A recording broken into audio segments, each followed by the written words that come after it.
Just first question, how does it feel to officially be in this office?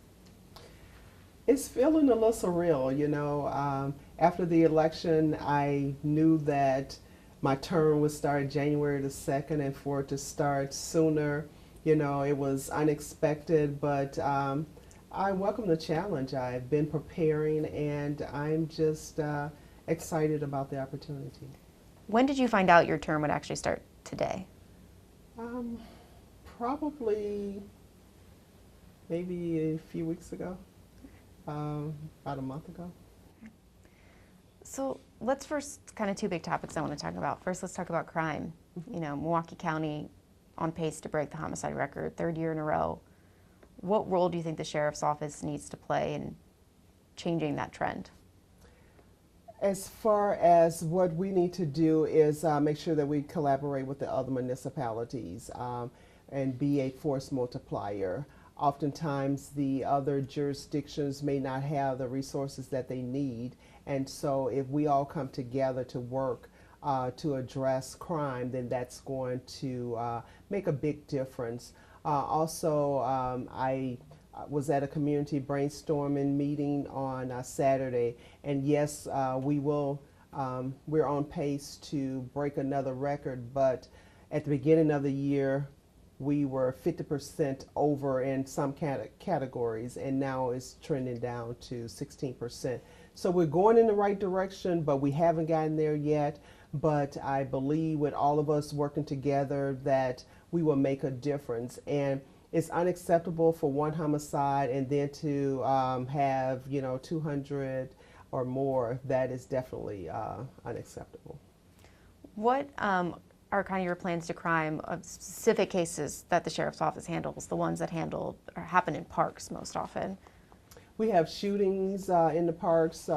We have shootings on our expressway. And so, again, we definitely want to work with the different municipalities and see how can we work together. We're looking at the stats when they're most likely to occur. We're looking at as far as the parks are concerned, what are the problematic parks, and focus our resources there. So we're taking a holistic approach to address crime. And also we're working with our community partners. I have already been out there meeting other different agencies to see how we can partner and make sure that we have a positive effect on crime. What do you think those partnerships, those collaborations should look like with other municipalities?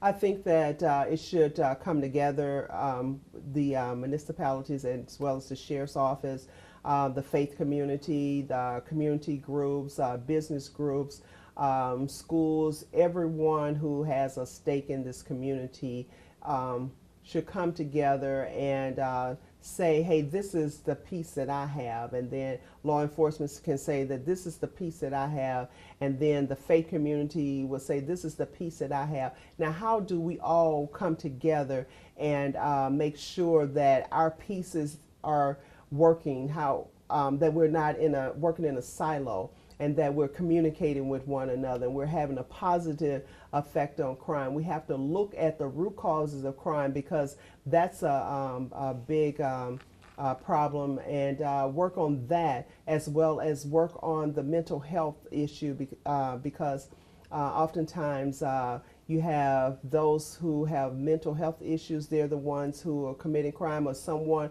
who may be addicted to drugs, and they are using that as a way to get more money and to fuel their addiction. So we have to, again, take a multifaceted approach if we are going to make a difference as far as having a positive impact on crime in this community. We can't, be a sideline observer. We can't talk about, hey, somebody needs to do this or somebody needs to do that. What about you? What about me? What about all of us working together? And I think that's what it's going to take, and I think that's what it's going to look like. How does the sheriff's office start to address those root causes? What specific things do you have in mind? By building relationships. We definitely have let the different groups know that, hey, we are available. We want to partner with you. I attend some meetings that I haven't attended before so that I can make those relationships and build those relationships. But also, it's not about them seeking us out, but about us being willing to work to collaborate with others to make sure that your concerns are at the table, you're at the table. There are a lot of great people who are doing a lot of things to affect crime, but can you imagine if we all work together, what that could look like, what an impact that we could have as far as crime in our community. But again, we can't sit back on the sidelines and then wait for somebody else to do it. We all have a stake in this community, and we all should want to make sure that wherever you live, that you live in a safe community, and that we build those relationships with each other so that we can ensure that if things do happen, that we can come together, we can collaborate, and then we can affect change in a positive way. How do you plan to facilitate those collaborations? Is there any set meetings, new task force, things like that? You just looking to how do you make those collaborations and those partnerships happen? So right now, the law enforcement entities within this community, whether it's on the local level, the state level, the federal level, we have a monthly meeting where we come together and discuss problems within our community. There's the CJC, the Community Justice Council, that comes together on a weekly basis and discuss the problems within our community, how we can have a positive influence on crime, how we can be a role model for those who may not have a role model. And so it's about being available, going to the various meetings, making those phone calls and say, hey, I know that you guys work on this. Sojourner is one of our partners, a great partner of ours. We know that there's been a lot of domestic violence homicides. I've been in communication with Carmen regarding, hey, what can we do? What can we do together? And so it's about that. And task forces, we do have the various task forces. Right now we have about 5 or 6 of our members who are part of federal task forces. And so that's a force multiplier. And so that one person means that we can get about 10 or 12 other resources to assist us. And so there are other task forces out there, and we have to be careful that we are not just meeting and not getting anything done. And so just coming together, we want to make sure that when we are coming together at the end, we are doing something. What are we doing as a result of this that's going to affect crime? One question I forgot to ask you earlier when I first asked how you're feeling, other than brushing your teeth, what was the first thing you did this morning as sheriff? When I got out of bed, I prayed. I prayed for this agency. I prayed for the community. I prayed for direction, that I be the leader that I know that I can be, and that the community expects and deserves. And so I prayed. Once you got into work, what was the first thing you did? I tried to look at some of my emails, and then I had an 8:30 meeting with my executive leadership team.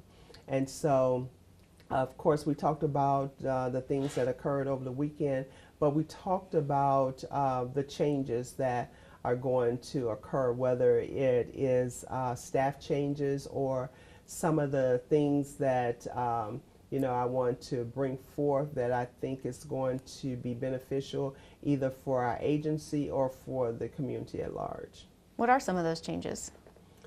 Well, I definitely want to partner with the different community groups, and we already have a great relationship with the Sherman Park Reckless Driving Coalition, so I want to expound on that. Want to We're looking at having a sheriff's citizen academy so that we can bring awareness to what we do, why we do it, and how we do it.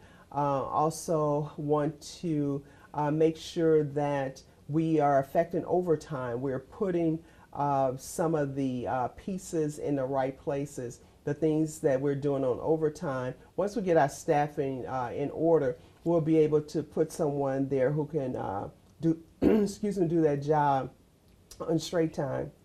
Also want to make sure that we're addressing our personnel's mental health. You know, they're working a lot of overtime, and so we want to make sure that they are healthy and that they have the assistance that they need. And the list goes on and on, but those are some of the things that we talked about. Speaking of staffing, do you know off the top of your head, like how many open positions does the office have right now? So right now we are down about 100 corrections officers, and as far as the deputies, we are down close to 30. What percentage is that? That sounds like a lot. I'm not sure of the percentage. Is it correct that that's a lot? That is a lot. Yeah. That is a lot. It's better than it has been. To be honest with you, as far as our officers, our correctional staff, it is getting better. But that's because of the recruiting and retention that we have going on. We have put an increased emphasis on that, and we're seeing some fruits of our labor. Right now we have a class of about 15 correctional officers, and then starting again in next week we'll have another class, and we have a class coming up regarding our deputies, and so we're moving in the right direction, but we have to make sure that we are paying them enough that they want to stay, and also that they have some time where they can unwind. You know, there's some downtime that they're just not working, going to sleep, coming back, working again, and not having time with their families. And so we have to make sure that the job is attractive enough for them to, once they get into the profession, they want to stay. Speaking of the correction officers, how is the jail doing? Been a lot about overcrowding and things like that. Do you know how many people are currently at the jail? There was this morning at our meeting, I was told that there was 947. As you know, our capacity is 960, and because our staffing has gotten better, it has stabilized. We have people that are doing the job, but a lot of times they're doing it on overtime. And so we don't want to overtask them, and that's the reason why it's important that we hire enough people so that you know, we are not overburdening, you know, causing more work on those that are here to do the job than needs to be.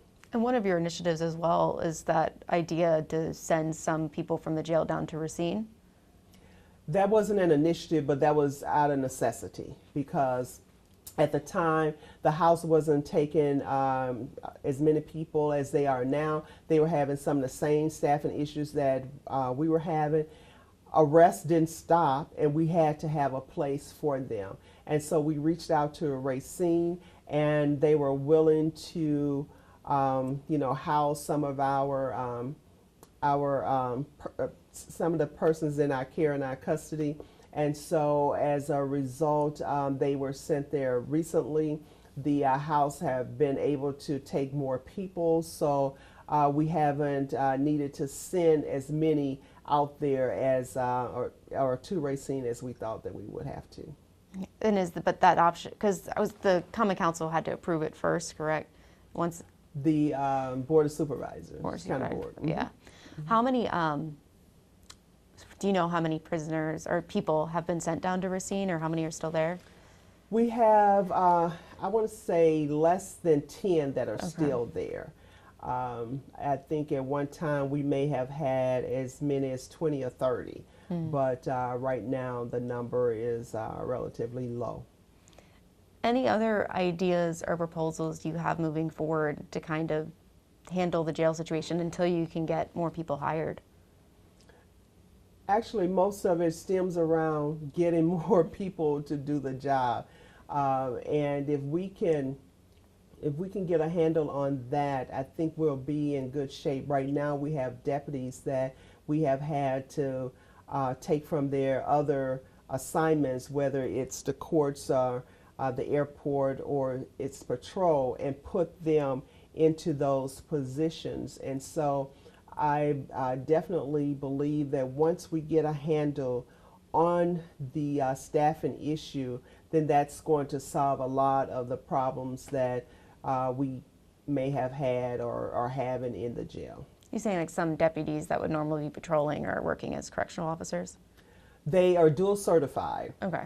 And so we do hire from the ranks of the correctional side, and that's one of the things that's attractive about working as a correctional officer is that they will have the opportunity to compete for a deputy position, and so that has caused a lot of the vacancies that we see over there, as well as for the House of Correction or the Community Reintegration Center.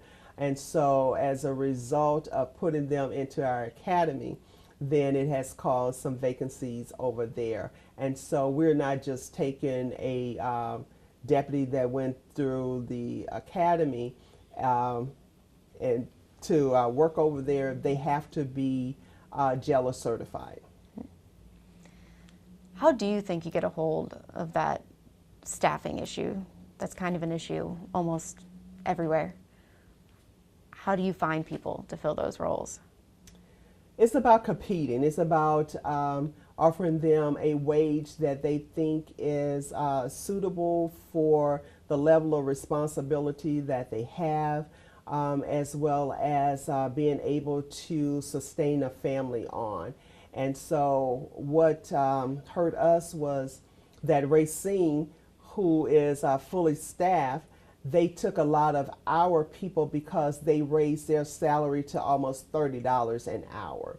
And so we definitely have to pay them what they deserve, or at least give them enough that those who are doing the job feel that it's worth it. Right now we're seeing that you can go into the private sector and make the same job and have less stress. You don't have people calling you everything but a child of God. You don't have people that are spitting on you or just being resistive because they can. And so because we do have almost 200 homicide suspects that are over in our jail who are waiting to go to trial, some may think I have nothing to lose, or I don't want to cooperate with the system. And so we have to make sure that we have people who understand that and are still willing to do the job. Do you plan to go to the county board to ask for a raise for like the base pay for correctional officers? We are doing that now. We've done it in the past, and so there was a $3 premium that the county board approved, and then it became a permanent part of their salary. So the salary right now is a little over $24 an hour. In our budget, and we're currently going through the budget cycle, we did ask for an additional $2 an hour because we understand that the county does have other departments that need money as well. However, we thought asking for $2 was not it would help. And so we're currently it was taken out of our budget, and we are currently hopeful that it would be put back into our budget. I think those were all my questions, except last one. Now that you're the sheriff and an elected official, a lot of the crime in Milwaukee is being talked about in the political sphere. Do you plan to publicly endorse either governor candidate or either candidate for senator? So I have not been asked, and I will evaluate that offer or that ask when it comes. Yeah. Anything else I'm missing that I haven't touched on that you wanted to say? I would just like to say that I'm thankful to Sheriff Lucas for the opportunity to come and assist him as he carried out his vision for the county. As you know, I ran the day-to-day operations, and so it gave me a foothold into what needs to be done. And so as a result of that, it allowed me to be in this position. So I just wanted to thank him for that, and also to let the residents of the county know that you know, I am a hard worker. I have the leadership skills, the experience, and the training to do the job. And they should expect a high level of service from me, and that they will get it. Yeah. And do you want to talk about the history of you sitting in this chair? I am the first woman to hold this office, but that just means that I have to make sure that I'm doing the job that anyone would do, meaning that the job that is effective and efficient in addressing the needs of our community. And I believe if I do that, then I won't be the first. There'll be others behind me who will feel comfortable coming forth. Deciding to run and to be the first was not an easy decision to make. But I felt very comfortable about my decision, about my ability to have a positive effect on crime, as well as to run this agency and to do a good job. And so as a result, I'm here today, and I'm just thankful for the opportunity. All right. Thank you so much for taking the time on a very busy day. You're very welcome. Thank you.